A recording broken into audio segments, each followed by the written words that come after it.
Item ಯಾವುದೇ ಇರಲಿ try ಮಾಡಿ ಆಚಿ ಚಿಕನ್ ಮಸಾಲಾ. ಚಿತ್ರದುರ್ಗ ಜಿಲ್ಲಾಸ್ಪತ್ರೆಯಲ್ಲೂ ಕೂಡ ಸ್ಕ್ಯಾನಿಂಗ್ ಸೇವೆ ಸ್ಥಗಿತವಾಗಿದೆ. ಬಿಪಿಎಲ್ ಕಾರ್ಡ್ ಮತ್ತು ಎಬಿಆರ್ಕೆ ನಂಬಿ ಬಂದಂತಹ ರೋಗಿಗಳಿಗೆ ಶಾಕ್ ಆಗಿದೆ. ಕೇವಲ ಹಣ ಪಾವತಿಸುವ ರೋಗಿಗಳಿಗೆ ಮಾತ್ರ ಎಂಆರ್ಐ ಸ್ಕ್ಯಾನಿಂಗ್ ಮಾಡ್ತಾ ಇದ್ದಾರೆ.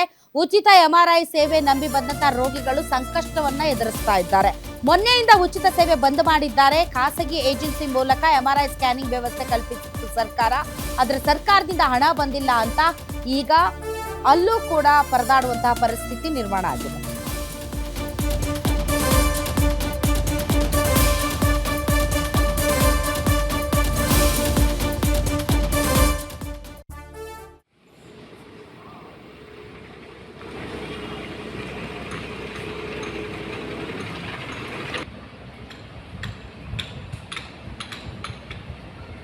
ಕಾಯಿಲೆಗಳು ಅಪಘಾತಗಳು ಹೆಚ್ಚಾಗ್ತಿರುವಂತಹ ಹಿನ್ನೆಲೆಯಲ್ಲಿ ಚಿತ್ರದುರ್ಗ ಜಿಲ್ಲೆ ಅದರಲ್ಲೂ ಅಪಘಾತದ ವಲಯದ ಏರಿಯಾ, ಇಂತಹ ಒಂದು ಜಿಲ್ಲೆಯಲ್ಲಿ ಎಂಆರ್ಐ ಸ್ಕ್ಯಾನಿಂಗ್ ಅನ್ನ ರಾಜ್ಯ ಸರ್ಕಾರ ಕೃಷ್ಣ ಡಯಾಗ್ನೋಸ್ ಸೆಂಟರ್ ಜೊತೆ ಟೈಅಪ್ ಮಾಡ್ಕೊಂಡು ಸುಮಾರು ವರ್ಷಗಳ ಕಾಲದಿಂದ ಎಂಆರ್ಐ ಸ್ಕ್ಯಾನಿಂಗ್ ಸೆಂಟರ್ಗಳನ್ನು ಓಪನ್ ಮಾಡಿದೆ. ಆದರೆ ಇತ್ತೀಚಿನ ದಿನಗಳಲ್ಲಿ ಈಗಾಗಲೇ 2ನೇ ಬಾರಿ ಸರ್ಕಾರ ಬಿಲ್ ಪಾವತಿ ಮಾಡದೇ ಇರುವ ಹಿನ್ನೆಲೆಯಲ್ಲಿ ಎಂಆರ್ಐ ಸ್ಕ್ಯಾನಿಂಗ್ ಅನ್ನು ಸ್ಥಗಿತಗೊಳಿಸಿತ್ತು. ಅವಾಗೆಲ್ಲ ಜಿಲ್ಲಾಧಿಕಾರಿಗಳಿಗೆ ಮನವಿ ಕೊಟ್ಟು ಮತ್ತೆ ಪುನರ್ ಪ್ರಾರಂಭ ಮಾಡಿದ್ವಿ. ಆದರೆ ಈಗಾಗಲೇ 3-4 ದಿನಗಳಿಂದ ಎಂಆರ್ಐ ಸ್ಕ್ಯಾನಿಂಗ್ ಅನ್ನ ಸಂಪೂರ್ಣವಾಗಿ ಸ್ಥಗಿತಗೊಳಿಸಿದ್ದು ಬಡ ರೋಗಿಗಳಿಗೆ ಮತ್ತು ಅಪಘಾತ ಆದಂಥವರಿಗೆ ಸಾಕಷ್ಟು ತೊಂದರೆ ಆಗ್ತಿದೆ. ಈಗಾಗಲೇ ತುಮಕೂರು, ದಾವಣಗೆರೆ, ಬೇರೆ ಬೇರೆ ಜಿಲ್ಲೆಗಳಿಂದ ಇಲ್ಲಿಗೆ ಬರ್ತಾ ಇದ್ದಾರೆ ಸರ್ಕಾರದ ಅನುಕೂಲ ಪಡೀಲಿಕ್ಕೆ.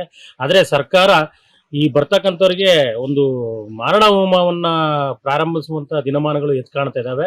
ಈಗೇನು ಸರ್ಕಾರ ಈಗೇನು ಕಟ್ಟಬೇಕಾಗಿರ್ತಕ್ಕಂಥ ಬಾಕಿ ಮೊತ್ತವನ್ನ ಕಟ್ಟಬೇಕು. ಇಲ್ಲದೆ ಹೋದ್ರೆ ತಾವೆಲ್ಲ ತಾಳ್ತಕ್ಕಂತಹ ಸೌಲಭ್ಯಗಳನ್ನ ದಯಮಾಡಿ ಎಲ್ಲ MLAಗಳು ಮಂತ್ರಿಗಳು ವಾಪಸ್ ಕೊಡ್ರಿ.